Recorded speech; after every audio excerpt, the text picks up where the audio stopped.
Welcome to Java Forum.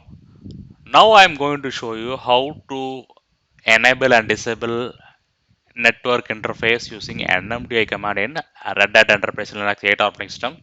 So first I am logging to the terminal as a root user.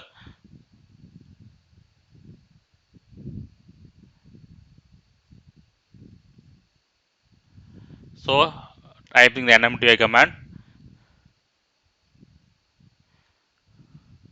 So activate a connection. So here you can see the deactivate is there. So just click the link deactivate. That's it. So come back. IP DDR. You can see that ENS160 network interface is got disabled. Okay, so you can see no IP address. So IP address also is not appearing here. So it's temporarily disabled.